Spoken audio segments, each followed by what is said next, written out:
Hola, bienvenidos a Expreso de Oriente. Mientras Trump pospuso de 2 semanas su amenaza de atacar a Irán, repasamos en qué posición se encuentra cada parte en esta guerra. Empezaremos en Irán, donde Israel y Estados Unidos han destruido y dañado tanto infraestructuras militares como civiles, dejando miles de muertos, pero sin lograr cambiar a profundidad la estructura política y religiosa de la República Islámica. Tendremos análisis. Por su parte, Estados Unidos también ha sufrido pérdidas militares y, aunque son limitadas, a Donald Trump le cuesta convencer que su país está ganando la guerra.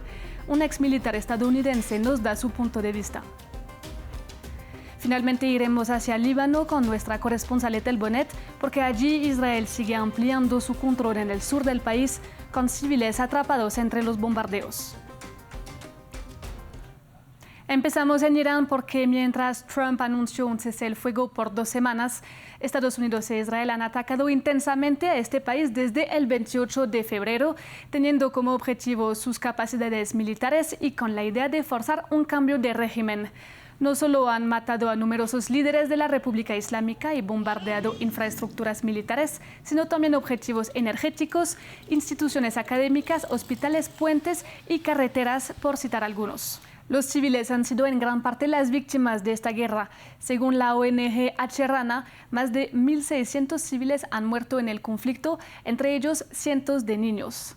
Por otra parte, las pérdidas militares se elevan a más de 1.200 y son más de 700 los muertos que no han sido clasificados entre las dos categorías. Ahora conectamos con Sonia Andols, profesora de Política Internacional en la Universidad de Barcelona. Hola Sonia, ¿qué tanto ha sido afectado Irán, tanto a nivel militar como civil? Bueno, yo creo que a nivel militar, obviamente, ha tenido bajas y seguro que ha tenido un coste.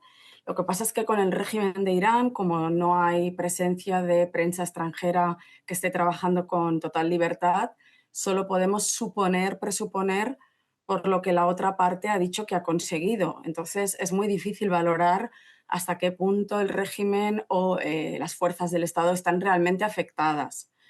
Por lo que hemos visto, de momento tiene más capacidad de la que seguramente los aliados habían valorado.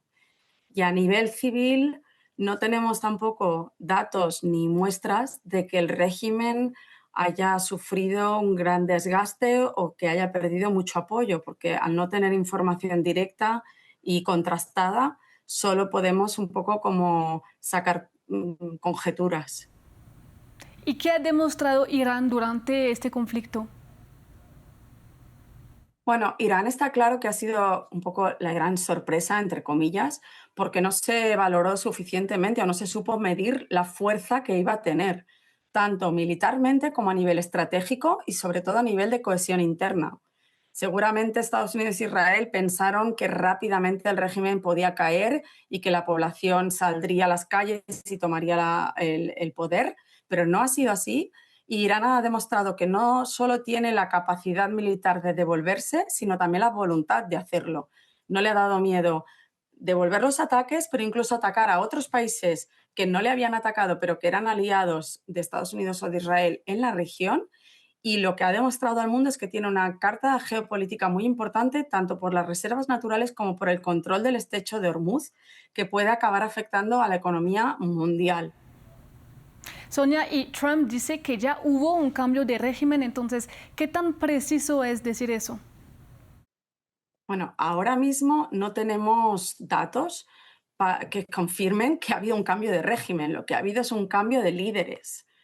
Y eso lo sabemos porque Estados Unidos ha informado de que han ido asesinando a ciertas personas muy relevantes, de muy alto nivel, y no tenemos por qué desconfiar de que esto sea verdad. Lo que pasa es que tampoco tenemos datos en los que confiar de que eso haya supuesto un cambio de régimen, ni muchísimo menos. No hemos visto una revolución en la calle, no hemos visto a la población civil salir a las calles de forma libre y promover un cambio en el régimen. No ha habido una caída de la censura, ni de la Guardia Revolucionaria, ni de ningún tipo de los pilares del régimen de Khomeini, con lo cual Khamenei, con lo cual no tenemos datos para nada, nos hace poder decir que realmente ha habido un cambio de régimen. Muchísimas gracias, Sonia, por tu análisis. Muchas gracias a vosotros. Y Estados Unidos también ha sufrido las consecuencias de la guerra.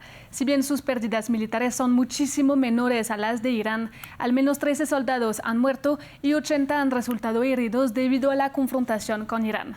Además, varios aviones de combate han sido destruidos. El acontecimiento más destacado fue el viernes 3 de abril, cuando Teherán derribó un avión F-15 y un A-10 que obligó a Washington a lanzar una operación terrestre para recuperar a un piloto estadounidense en territorio iraní. Estados Unidos también ha perdido otros aviones de combate, pero también más de 15 drones y al menos un sistema de radar para interceptar misiles que fue alcanzado en la base de Jordania. Equipos neurálgicos que representan cientos de millones de dólares. Para hablar del tema nos acompaña Alex Crowther, coronel jubilado del ejército estadounidense y profesor en la Universidad Internacional de Florida. Alex, te pregunto, ¿ha logrado Irán golpear a la fuerza militar de Estados Unidos? Todavía no. 13 personas es muy lástima para ellos, para las familias y para las Fuerzas Armadas, pero ese es un número muy bajo. En Irak, por ejemplo, teníamos unos miles bajas. En Vietnam teníamos 57.000 bajas. Entonces, esos números tienen impacto, ¿no?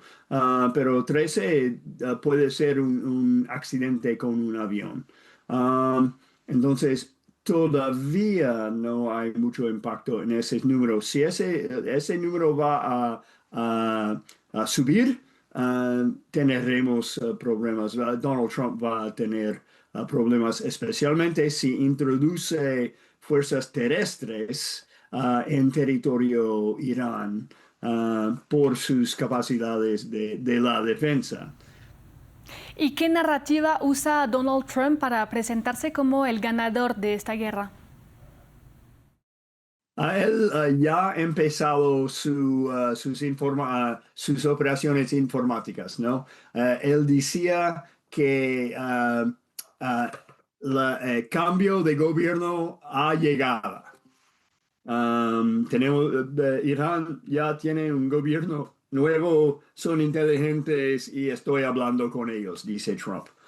Entonces, esa es la primera cosa de su operación informática que dice que él ganó la guerra, ¿no?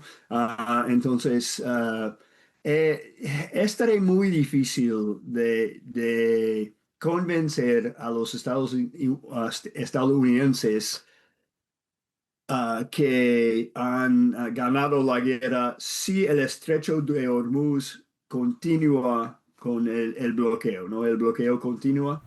Y precisamente, ¿cuál es la posición de la opinión pública sobre la guerra? Bueno, Trump está perdiendo la guerra en los Estados Unidos, ¿no? Más que 60% de la población son contra la guerra y menos que 40% están en apoyo de la guerra. También hay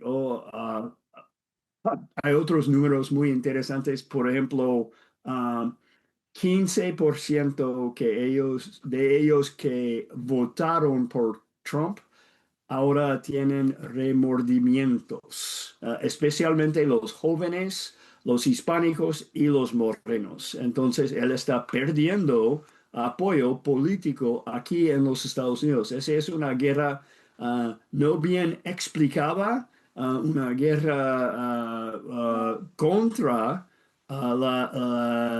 las promesas de Trump. Cuando él fue candidato, él decía que no vamos a entrar en guerras, especialmente en el Medio Oriente, pero está ahora en el medio de una guerra en el Medio Oriente. Entonces, él está perdiendo, él ha perdido apoyo de las demócratas y de los independientes y está perdiendo apoyo de los republicanos. Gracias, Alex, por haber estado con France 24. Gracias, Gabriel, por la invitación y para las preguntas, y ojalá que todo estaré bien. En Líbano, la guerra también sigue causando estragos. Los ataques israelíes ya han matado a más de 1.500 personas e Israel sigue bombardeando el sur del país, así como la región de la Beca y la capital Beirut. Además, este ejército, que se enfrenta al grupo Hezbollah en el sur, ha logrado tomar control de varias localidades allí. Eso mientras varios dirigentes israelíes han anunciado que desean ampliar su zona de amortiguación en el sur del río Litani. Nuestra corresponsal en Líbano, Ethel Bonet, nos amplía desde Beirut. Líbano ha entrado en su segundo mes de conflicto, una guerra que muchos ciudadanos no sienten como propia, pero que ha transformado su vida cotidiana.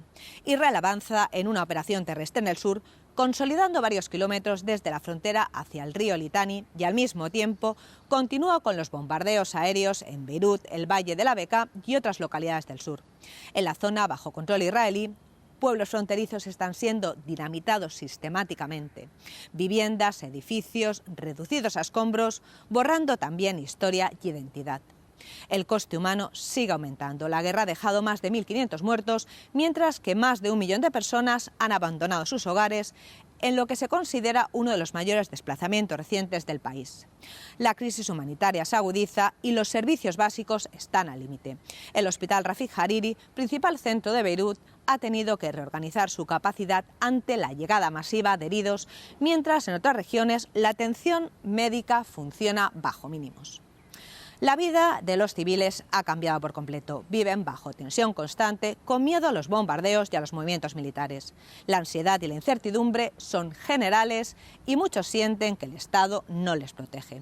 Frente a esta situación, el presidente Youssef Aoun advierte de que el sur podría convertirse en un nuevo Gaza y renueva su llamado al diálogo para frenar la escalada.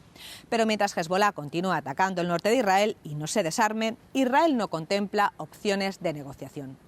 La guerra no solo presiona desde fuera. Después del ataque israelí este fin de semana al este de Beirut, en el que mató a un jefe local cristiano de las fuerzas libanesas, su líder, Samir Yahya, pidió contención para evitar enfrentamientos sectarios. En un país de equilibrios frágiles, el conflicto amenaza ahora con abrir nuevas fracturas internas. Llegamos hacia el final de esta edición de Expreso de Oriente. Muchas gracias por acompañarnos y sigan con nosotros.